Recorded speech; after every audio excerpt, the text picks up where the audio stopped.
it's Carly. I'm here again at the West 43rd project with an update on everything that's been happening. We haven't hardly even started and we're already stalled out. So we've moved out of the house. We've done a lot of salvage work inside. We might be able to do a walkthrough to take a look at that.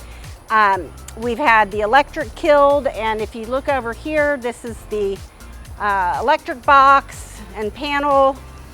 CenterPoint pulled the meter, so that's gone. They rolled back the lines, and the lines are way in the back. We can walk back. I'll point them out when we get there. The water's going to stay on because they'll need water at different points throughout the project. So, the next thing that we're waiting on, and that's where the stall is getting the gas kill.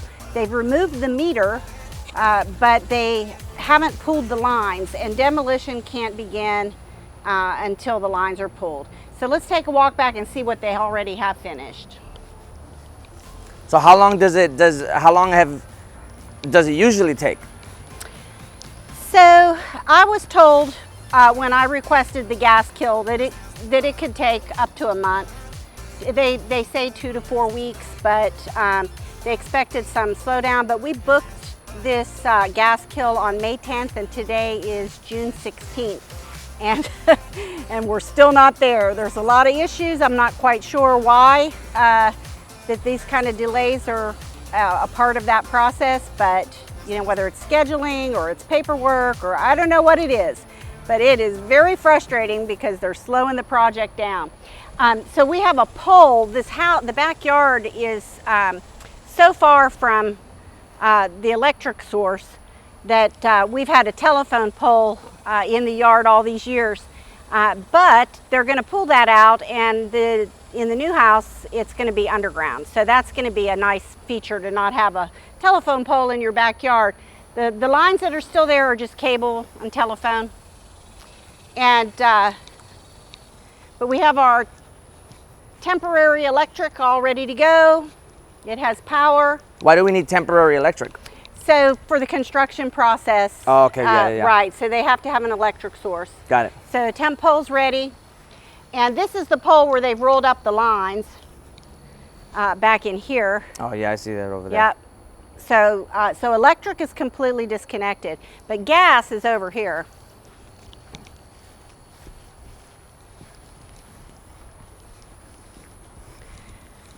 So they've pulled the meter.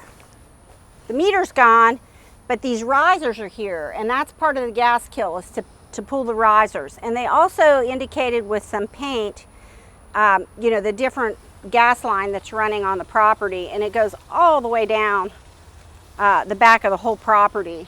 Oh, so no. they have to pull up all those lines before they can start digging, and you know, they don't want any gas in the lines at all. Right. So the lines have to be removed. Yeah. So it's a safety measure, but incredibly frustrating because it's taking so long right now. Yeah, I mean, we're getting close to 45 days. It's scheduled for June 28th, if that actually happens. Yeah. And, you know, it's just a really, really slow process. But in the meantime, we've had a team meeting, and that's with the builder and me and the architect and the landscape architect and the interior designer and everybody. We had a great first meeting, you know, just to revisit, because this project, actually the design work with the architect started back in 2018. And it took us 2 years to design this home. And then when COVID hit and the project was stalled out, so we're 3 years behind progress, you know, and 3 years is a long time. So what's another month, right? I guess, yes. So you mentioned before that part of the frustration that you had with the gas is that they kept getting your address wrong? Oh gosh, this was a nightmare. Okay, so I moved to a temporary home, a temporary residence, and this is a heads up, when you're talking to a city service, talk to them about one subject at a time. So talk about the subject, hang up, and then call back and talk to someone else about the other subject, because I was having the gas kill done here, and I needed the gas turned on in my name at the temporary home. So they listed my temporary home as the location of the gas kill. Oh. So, you know. So did they kill your gas over there? No, they didn't. But I had a little scare yesterday because there's some road construction being done in that neighborhood, and someone from Centerpoint apparently came by the house while I was not there. And I was freaking out thinking that someone was pulling the gas line at the wrong address. So, but no, that was just, Centerpoint was there for electric. They were testing power because they're working on the Other lines things. in that neighborhood, yeah. So, So you were you were juggling and talking to them about this property, but then they thought it was the other property. yes, I've talked to at least 15 different people at Centerpoint. Every one of them was very helpful and was trying to help me solve this, but no one had solved it. And I honestly don't know if it really is solved, except that I know that they've turned over the gas kill, to pull the risers and the lines. That I know that that has been scheduled with the company that does that. So that gives me hope that everything has processed correctly. And we'll see. Hopefully there's no other delays. Right. And June 28th. June 28th is the day. So, so in the meantime, we've done a lot of other things. So we've already, identified which trees are going to be pulled. They have green tags on them. We did a walkthrough. Yeah. We have We that. have that yeah. on footage. Yep. Yeah. What else?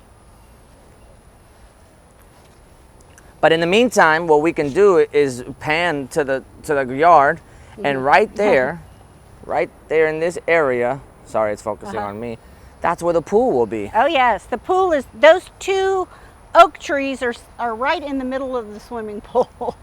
So, and I don't feel. I mean, I feel bad pulling out any trees, but in all honesty, when I moved in here 12 years ago, those two trees were what they call volunteers. Somehow they just sprouted up there, and over the last 12 years they've grown quite a bit. But they were never intended to be in the middle of the yard. But they do give you a lot of shade. Yeah. You know, but the pool doesn't need a whole lot of shade. We don't want a lot of pool debris and things Right. like that. So Yeah. Well, that's exciting. yeah, and it is a big yard. We've pulled up you see the messy area here. We had raised garden beds back here, and we've pulled all of that out. They'll haul that to the dump when they do the demolition. And I'm gonna get rid of this culinary bay. It's, great for cooking, and but that's gonna get pulled. And this whole area, everything back here is gonna be completely redesigned. That's exciting. I know the landscape part is going to be the part that I'm really excited about. Is that your favorite part? Yeah, well, of course the home is gorgeous. Right. But the landscaping But part? yeah, I love to be outside and work in it. And it's kind of a shame because knowing that this construction was going to start, I have not worked in any of the beds here in the backyard since last fall, probably October. And so everything's overgrown and it's messy and I don't like it. And But you're itching to exactly. be tactile with the I was out here wandering around today, and I was thinking, I wonder if I should come over this weekend with a shovel and just kind of spruce it up. Even though there's going to be a lot of demolition, it'll make, if I can keep up with a few things,